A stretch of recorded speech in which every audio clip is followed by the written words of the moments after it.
No ar, JSV Live Show, o seu programa de entrevistas online. Bom, vamos começar agora com o Ronaldo Casarinho, ele que é jornalista, trabalhou conosco, né, em outro prefixo, e ele vai falar de vôlei, o vôlei masculino, que levantou o título esse ano da Superliga, né? E, Ronaldo, foi um alívio, né? Sim.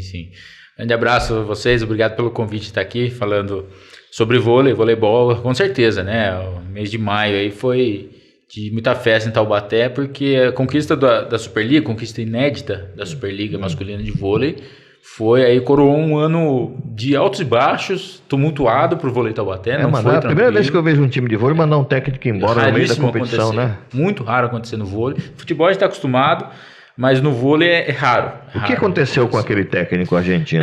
O Daniel Castellani, ele vinha até metade da temporada, vamos dizer, a virada do ano, né? Metade da Superliga, fazendo uma campanha boa. Tinha uma campanha de, se eu não me engano, na ocasião, quando ele foi demitido, de apenas 4 derrotas, 3 ou 4 derrotas na Superliga e muito mais vitórias. Mas o time vinha apresentando ali umas altos e baixos mesmo, dentro de quadro. Pro elenco que tinha. Elenco, sim, porque o elenco era muito forte, sempre existia na própria imprensa que acompanha o vôlei essa afirmação de que o time do Taubaté era um time para ser campeão. E aí, como o time não vinha atropelando, vamos dizer assim, não vinha ganhando todos os jogos e tudo mais, apesar de ter conquistado vitórias importantes... Complicando o jogo fácil. Exatamente. Né? O clima começou a ficar um tanto quanto difícil. E soma-se a isso, Jorge, o fato do Daniel Castellani, isso falando aqui como um observador, nem só como assessor de imprensa lá, mas como um observador, né? Com aquele espírito de repórter que a gente sempre carrega, houve ali assim, pegaram no pé do cara, eu acho. A torcida, sim, mas a torcida, Jorge, até aí a torcida, quando vê que o time não, né, sempre vai ter aquela cornetagem, a crítica. Mas você teve, por exemplo, o jornalista do Estadão, o Bruno Voloch, que escreve sobre vôlei, especialista, acompanha, enfim, o cara acompanha tudo sobre vôlei, ele fez críticas pesadíssimas ao Castellani, né? E isso acabou ali pesando, porque o próprio Castellani começou a ficar incomodado com essas críticas pesadas. Apesar de ser vamos dizer assim, não é um jornalista que está no dia a dia do time, não o via pessoalmente. Mas putava até ser um time de ponta, né? Sim. Enfim, o Castellani sentiu a pressão e aí tudo acabou culminando a demissão dele naquela Copa Libertadores, que foi disputada no comecinho do ano aqui em Taubaté, primeira edição da Copa Libertadores, que deve ser o torneio que substituirá o Sul-Americano, que dá vaga ao campeão no Mundial de Clubes de Vôlei. Sim. Essa primeira edição, na verdade, o próprio Castellani foi um dos que defendeu que ela acontecesse aqui em Taubaté. A prefeitura se movimentou, trouxe o torneio para cá, que acabou sendo conquistado pelo time da Argentina, né? Um dos times da Argentina. E o Taubaté perdeu os jogos ali. Perdeu a semifinal, era semifinal e final, perdeu e perdeu a decisão de terceiro lugar. Esses dois resultados... Ficou em último lugar. Ficou em quarto lugar. Era um quadrangular, né? Um quadrangular de mata-mata. E aí o Castellani caiu ali. Eu acho que a questão ali, Jorge, do Daniel Castellani, ele não tinha o grupo na mão. Assim como no futebol. Não era todo o grupo que estava fechado com ele. É aquela coisa. Tinha um grupo dividido. Tinha os que o aceitavam muito bem e tal. E tinha outros que não.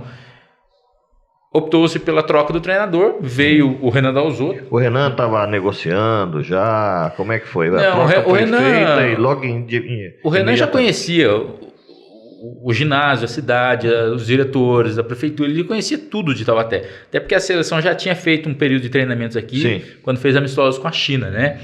Na temporada passada ainda. E o Renan, corriqueiramente, estava aqui no Abaeté assistindo os jogos. Ele vinha assim, regularmente para assistir, observar os jogadores. E ele já conhecia. E quando houve essa opção, né, a definição de dispensar o Castellani, o Renan já era um treinador que estava na mira. Cogitado e tal. Foi feita a oferta a ele ponderou, fez algumas exigências e veio. Aceitou, topou, trouxe alguns profissionais com ele. Aí trouxe jogadores também? Não, jogadores não, porque daí o elenco estava fechado. E aí você nem poderia colocar novos jogadores. Não podia escrever mais ninguém, né? Porque já estava em vias de terminar a primeira fase e começar os playoffs. Ele trouxe os auxiliares dele. Ele trouxe os auxiliares que trabalham com ele na seleção, então homens de confiança. Até porque, como está acontecendo agora, por exemplo, ele está com a seleção. Então ele tem que se dividir. Ficou acertado até o que ele ia se dividir, está se dividindo entre Taubaté e a seleção brasileira. Mas assim, quando traz pessoas de fora, assim, quando traz muitos assessores, aumenta muito o custo da comissão técnica? Tá tudo dando um pacote, na verdade, né? Tá num pacote, é oferecido um valor a ele, e ele fala, olha, eu preciso trazer um preparador físico, 2 auxiliares, aquela coisa toda. E chegou-se a um acerto que colocou o Taubaté, até colocar a contratação do Renan Dalzotto, né? Chamou muita atenção, até internacionalmente. Porque ele é um treinador que, apesar de estar na seleção há pouco tempo, né, ele substituiu o Bernardinho, que veio aí de uma era vitoriosíssima, né, com medalhas olímpicas, conquistas mundiais, muitas incontáveis conquistas. O Renan chegou e tem mantido um bom nível na seleção. Já foi ganhando. Já chegou, foi vice-campeão, né, vice-campeão mundial com o Brasil ano passado. Então ele chamou muita atenção. E ele é um treinador de alta qualidade, um treinador de ponta. E a grande importância ali foi como, voltando a fazer os paralelos do futebol, que a gente sempre fala, é a questão psicológica, né? Ele chegou, trabalhou muito, conversou muito com os jogadores, mudou um pouco o estilo do treino, né? A gente acompanha os treinos dia a dia, mudou o estilo de treino, ele impôs o treino mais intenso, né? Mesmo para os veteranos aí que estão acostumados, né? Leandro Vissotto, Rafa, que jogam há anos, treinar pesado, muito intenso, né? E aí acabou funcionando. E o resultado? Taubaté terminou a primeira fase em que lugar? Quarto lugar? No terceiro lugar. Terceira posição. E acabou, enfrentou nas quartas de final o Campinas.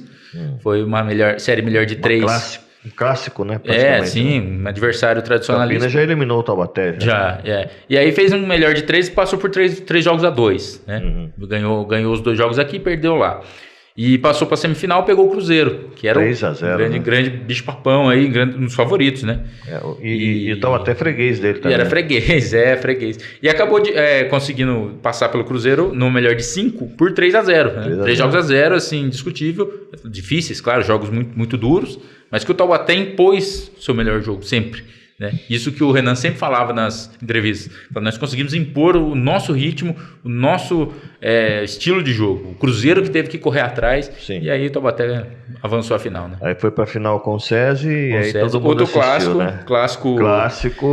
E aí pesava ao contrário, porque é o SESI que é o freguês do Taubaté em decisões. Né? Sempre perdeu o Taubaté. Mas o SESI tinha vantagem de ter sido o primeiro na primeira fase. Então, assim, jogaria sempre, as decisões seriam em casa, né? Aí acabou se definindo os jogos 3, 4 e 5 em Suzano, por conta do tamanho do ginásio, né? Foi feito entrou em acordo. Favoreceu o Taubaté isso? Eu não sei se favoreceu, Jorge. Eu acho Suzano que é bem perto também perto de São Paulo, é perto de Taubaté. Eu acho que o jogo que foi em Suzano com o mando do Taubaté estava lotado de taubatianos. Assim, tinha uma pressão, uma torcida que o Taubaté acabou perdendo, né? Por 3-1, mas assim, a torcida foi de tal forma em quantidade que os jogadores aquilo foi legal. Era um jogo decisivo também, se o Taubaté ganhasse, fechava, né? Isso, o Taubaté ganhasse, fechava. Aí o SESI acabou ganhando, empatou a série em 2-2, o último jogo foi mando do SESI, lá em Suzano também, aí a maioria era torcedores do SESI. Né? Porque tem uma cota, né, de torcedores. Tem uma cota, é como se os jogos fossem nos ginásios dos times, mas aí foi escolhido lá, mas optou-se por não dividir meio a meio, manter... Na verdade, o Taubaté tem mais torcida que o SESI, né? Tem. Eles distribuem o ingresso, então leva 1, 2, 3 ônibus dessas crianças das escolas. Senão não dá, para encher o ginásio, claro. É uma forma deles... Mas é um timaço também. Um time de ponta também. Alguns times surpreendem a gente, né? Por exemplo, o Rio agora tem o Sesc, né? Rio. Sim, tem o Sesc. É um bom time, tanto feminino como masculino, né? Sim, Taubaté não tem ainda projeto de masculino profissional, né? Não, feminino. Feminino profissional. Não, o feminino, o Taubaté tem times de base, né? Eu sub-17 e sub-20, sub-19, na verdade. Disputa os campeonatos paulistas. Né? Boas equipes. Trabalham com as meninas na base, né? Elas treinam e jogam lá no Abaeté, no mesmo ginásio, né? E tal. Então, ainda não tem um projeto na cidade pro profissional feminino. Né? Seria uma boa, claro. Quem saiu e quem ficou dos campeões? Pois é. Acabou a temporada do vôlei, Jorge, já começa, né, as trocas, né? Então, quem permanece do time campeão, permanece bastante. O Rafa, levantador, capitão, cara queridíssimo pela torcida, ele permanece, que ele tem mais um ano. 50 jogos no Joaquinzão, Sim, tá totalmente ambientado na Ele cidade. tá na última temporada dele, né? Pelo menos é o que ele promete. É o último ano, ele é o último ano de contrato dele com o Taubaté, e ele diz que deve ser o último como profissional. Já tá há quanto tempo, né? Aqui ele? Uns 3, 4 anos. Desde o começo do projeto, né? 2013. Então, nossa, rapaz. Tá aí ele é nosso mesmo, da cidade, 5 né? temporadas, né? O Rafa fica. Leandro Vissotto, experiente, oposto, né? Foi um dos jogadores importantes nos playoffs. Foi muito importante. Ele estava no exterior, né? Jogou em vários países fora. Ele jogou no Japão, jogou na Itália, né? Jogou com o Rafa na Itália. Na própria Espanha, né? Ele jogou também. Sim, jogou e jogou seleção brasileira há muito tempo, né? Foi campeão mundial com o Brasil em 2010, medalha de prata nas Olimpíadas de Londres em 2012. O Vissotto tem mais um ano de contrato também, permanece, é também um dos mais veteranos do time aí. O Lucão, central, que está na seleção, também altíssimo nível, permanece, tem mais um ano de contrato. O Taubaté renovou, fez 2 renovações importantes, Jorge. O Douglas Souza, jovem ponteiro, e é muito bom, um dos grandes valores, novos valores do voleibol brasileiro, renovou com o Taubaté e vai permanecer por mais uma temporada, pelo menos. O Lucarelli, que é o maior craque da atualidade, aí, o melhor jogador brasileiro. Melhor jogador brasileiro, renovou por mais 2 temporadas, tá aí também. O Thales, líbero, titular da seleção também, né? Ele renovou por mais uma temporada. E o Fabiano, que é o levantador reserva, mas que foi muito utilizado pelo Castellani e pelo Renan. Ele entrava muito para sacar, tem um bom saque, é um jogador que renovou e permanece também. 2 argentinos que eram também, um levantador. O Renan Dalzotto técnico também permanece, vai ser o técnico de mais uma temporada. Esses são os que ficam, os demais saíram. Então saem o Otávio, central, ele foi para o Cruzeiro. Muito bom jogador. Ele optou por não renovar com o Taubaté e ir para o Cruzeiro por questões familiares, para ficar mais. Ele tem um filho bebê recém-nascido, ele é de Minas, né? Preferiu ir para o Cruzeiro. O Facundo Conte, que jogou bastante nos playoffs, argentino, foi para o Cruzeiro também, né? O Cruzeiro que tem como técnico o técnico da seleção argentina também, né? Então há muito tempo também, né? Sim, há muito tempo, então ele tá por lá também. E o Uriarte, que era um levantador que veio, disputou posição com o Rafa, acabou também não permanecendo. O Uriarte ainda não foi divulgado para onde ele vai, provavelmente Europa. Ele é um jogador que tem mercado para jogar na Europa. Ele é o quê? Com certeza. Qual a nacionalidade? Ele é argentino também. Tinha um que era africano, se não me engano, não tinha? Não, o Abuba, né? O Abuba é brasileiro. A história do Abuba é interessante, porque o Abuba é brasileiro, mas ele tem esse nome porque o pai dele é de Mali. Né? E o pai dele veio ao Brasil para trabalhar na Embaixada de Mali em Brasília. E conheceu uma mulher brasileira, que é a mãe do Abuba, se casou por aqui, constituiu família e ficou. Aqui, né? E ele não fica, ele saiu, não renovou com o Taubaté. E o Abuba, mas é um jogador jovem que está tem potencial, tem confiança do Renan, já teve convocações para a seleção. Então é um jogador que acho que ainda tem muita lenha para queimar. Aí, o pessoal tava achando que o Lipe também iria voltar, mas não. Sim, aí entra na lista aqui de quem chega, né? Quem chega, exatamente. Então. E exatamente o primeiro aí que vamos destacar é o Lipe, que já jogou por aqui. O Lipe campeão olímpico em 2016, né? E tá de volta. Ele chega, tá com 34 anos, disputou essa última Superliga. Tem umas 3 temporadas. Tem. Joga em alto nível. É um bom jogador. E estava no SESI, né? Jogou as finais pelo SESI. Carrasco do Tá sax, chegando né? aí. Exatamente. Que eu vou te contar. Então até contratou 3 ponteiros, além do Lipe, contratou também o Renan Bonora, 21 anos, estava no vôlei Renata de Campinas. Uma aposta. Uma aposta também. E outro jovem aí é o Matheus Celestino, também 21 anos, estava no Blumenau, jogou a Superliga B. Então esses jogadores são sempre assim, são apostas para compor o elenco e podem render muita coisa aí, né? Para a posição de oposto, já que o Abuba saiu, ele era um dos opostos, né? Chega vai ser o único estrangeiro do Taubaté nessa temporada, o marroquino Mohamed Al-Rashdad, tem 28 anos, ele foi destaque na última liga italiana, foi um dos maiores pontuadores. A Itália é uma das maiores ligas do mundo, uma das maiores ligas do mundo, acho que junto com a brasileira e provavelmente a liga francesa, polonesa, né? Esses países têm as ligas mais fortes, né? Chega aí também. Outro jogador de peso, Jorge, está chegando pro Taubaté, o Maurício Souza, que é central. Seleção também, foi campeão olímpico. Já jogou pelo Taubaté na temporada 2014-2015. Ele está de volta aí. Ele terminou como o melhor bloqueador da última Superliga.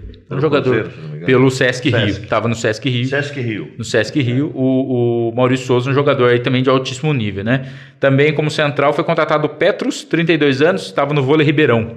Também já teve passagens pelo vôlei de Portugal e já jogou pelo Sada e pelo Minas Tênis Clube também.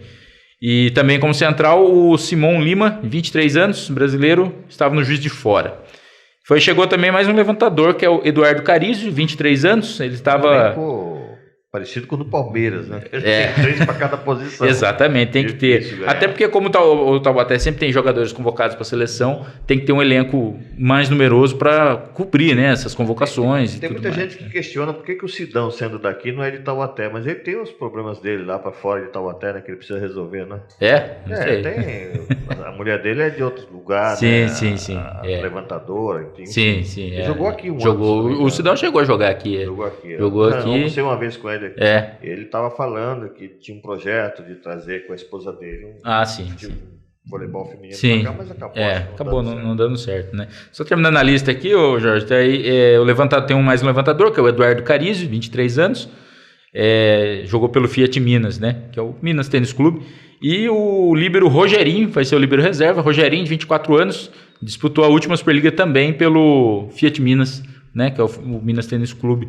Essas são as novidades, Jorge. Fechando o elenco, basicamente fechado, segundo até o Ricardo Navarras, que é o supervisor, diretor da equipe, a equipe fechada dessa forma, se nada acontecer, claro, se nenhum percalço pelo caminho acontecer. Esse é o elenco taubatiano para a próxima temporada. E aí começa com o Campeonato Paulista, em agosto. Em agosto agora. Superliga geralmente ali finalzinho de setembro, começo de outro, começa. Vai até maio. Vai até maio do ano que vem. No começo do ano que vem tem a Copa Libertadores, que vai substituir o Campeonato Sul-Americano, né? Classifica para o Mundial. E aí o campeão dessa Libertadores vai ser, o que se espera. Quem vai representar o Brasil esse ano no Mundial? É o Sada? Já foi, o Sada representou no último Mundial, né? Então o Taubaté... Ganhou, né? Não ganhou. O nível do Mundial é muito difícil, muito altíssimo. Os times são seleções, São seleções. Os times da Polônia, da França, da Rússia chegam muito fortes, Itália também, claro, chegam muito fortes para esse Campeonato Mundial de Clubes,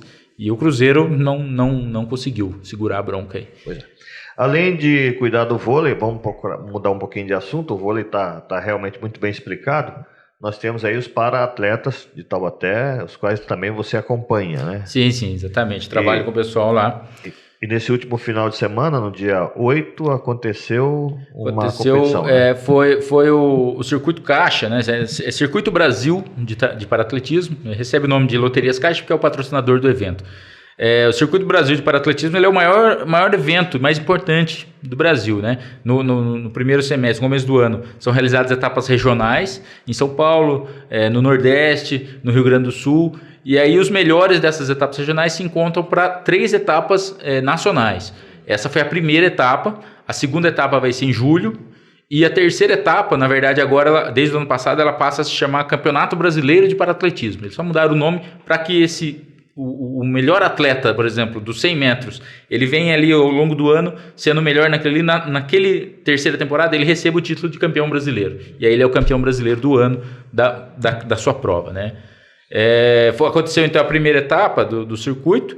Grande destaque, né, Jorge? É o André Rocha, para atleta aí de Taubaté, taubatiano, de nascimento. Ele conquistou o ouro, mais uma vez, no arremesso de peso, que é a prova dele, sua especialidade, na classe F53. F53, explicando no paratletismo, no paradesporto geral, é dividido por classes, né, de acordo com o grau de deficiência do atleta. E o André teve uma lesão medular, então ele é cadeirante, e ele disputa a classe F53. Ele bateu pela 5ª vez o recorde mundial dessa prova, do arremesso de peso. Essa foi a 5ª vez que ele bateu o recorde, e ele ganhou a prova com 10 metros e 4. O antigo recorde era dele mesmo, de 8 metros e 83. Então ele aumentou em 2 metros, praticamente impossível. Como se diz aí, ele pulverizou o recorde, né? Pulverizou o recorde. O famoso pulverizar o recorde. E ganhou no F53. E o André teve um fim de semana muito feliz porque ele não costuma disputar o lançamento do dardo, que é uma outra prova também que ele Às vezes disputa, às vezes não. Ele entrou nessa prova e bateu o recorde brasileiro do lançamento do dardo. Ali sem muita pretensão, estava ali, vou fazer o dardo também, e ganhou. Acabou lançando o dardo e bateu o recorde também. O André é um dos atletas ícones aí da equipe. Ele já tem vaga para os Jogos Pan-Americanos de Lima, que vai acontecer em agosto, finalzinho de agosto. A equipe de Taubaté vai representar. A equipe de Taubaté vai com mais gente. E o André também já tem vaga no Campeonato Mundial de Paratletismo, que acontece de 2 em 2 anos. Esse ano vai ser em Dubai, nos Emirados Árabes, em novembro. Taubaté vai para o PAN, que é a competição aí mais... É por cidade, né? Não é por país, é Pan-Americano. O Pan-Americano é os Jogos Pan-Americanos por país. Por país. O Taubaté deve ter 4 atletas, pelo menos, aí convocados na equipe brasileira. Os que já estão é o André Rocha, no arremesso do peso. Ele já está classificado. E no PAN ele também vai competir no lançamento do disco. Ele já tem vaga, já fez o índice, já está convocado. Peso e no lançamento do peso e lançamento do disco. E temos também o Alessandro da Silva, que é da classe F11 para deficientes visuais totais. O Alessandro compete no lançamento de disco, que é a prova, a especialidade dele, e arremesso de peso. Ele também já tem vaga no Mundial e no PAN. Já fez o índice. Alcançou o índice. Alcançou o índice e ele vai disputar as 2 provas nas 2 competições. O Alessandro também é um atleta de muita importância para o Brasil. Ele foi campeão paralímpico no Rio em 2016. Ele não competia por Taubaté ainda. Se mudou para cá, já está na sua 2ª temporada defendendo a equipe de Taubaté. Ele que foi campeão mundial em Londres, né, no Mundial em que o André Rocha também foi campeão mundial no peso, e o Alessandro foi campeão mundial no disco. Então esses 2 atletas já estão. E Taubaté tem a expectativa de colocar, Jorge, no PAN de Lima, pelo menos 7 atletas. 4 no atletismo, né, no paratletismo, uma atleta no ciclismo, que é a Thelma Bueno. Ela é muito boa nas provas de velocidade, de resistência, de estrada e resistência. A deficiência dela A Thelma sofreu um acidente e ela perdeu o movimento do braço. O braço esquerdo dela não movimenta. Mesmo assim, então ela tem bem difícil. É bem difícil, tem uma série de dificuldades, né, para você impor velocidade, equilíbrio com um braço inoperante, né? E temos também o Márcio Della Fina, que ele é um atleta, ele é um anão, né? Nasceu com nanismo, e o Marcinho, popularmente conhecido como Marcinho, disputa o badminton. Então ele deve estar no PAN também, convocado para a seleção brasileira de badminton nos Jogos Pan-Americanos de Lima, além de André e o Alessandro, e mais 2 atletas que devem entrar no atletismo. Né? Existe mais 2 competições antes dos Jogos Pan-Americanos. Uma delas é já nesse fim de semana, que é o desafio, que eles chamam de desafio CPB-CBAT, onde é muito interessante que eles reúnem os paratletas, que é do Comitê Paralímpico Brasileiro, e os atletas convencionais do atletismo, né, os grandes nomes do Brasil. E todos competem juntos. Eles conseguem organizar o torneio de tal forma que todo mundo compete ao mesmo tempo e tudo mais. E valem as marcas. Então vale para obtenção de índice e tudo mais. Então, os taubatianos competem agora e competem em julho, na 2ª etapa nacional do Circuito Brasil, onde também vale ainda terão tempo de fazer o índice, né? E esse pessoal treina aqui em Taubaté? Todos em Taubaté. Aqui no CTI? Treina na pista do CTI, o pessoal treina ali, tem a equipe, o nome da equipe é do Programa Esporte para Todos, né? É um programa que foi criado em 2011 para atender as pessoas com deficiência na cidade. E inicialmente era só para promover a prática esportiva para as pessoas com deficiência. Depois de um certo tempo, o pessoal começou a disputar um alto nível, alto rendimento. Hoje em dia, Taubaté tem aí, Jorge, eu acho que a 4ª melhor equipe, ou 3ª melhor equipe do Brasil de paratletismo, né? Fica atrás, talvez, do SESI São Paulo, que tem um volume maior de atletas, né? E algumas outras equipes de Campinas, é muito forte e tudo mais.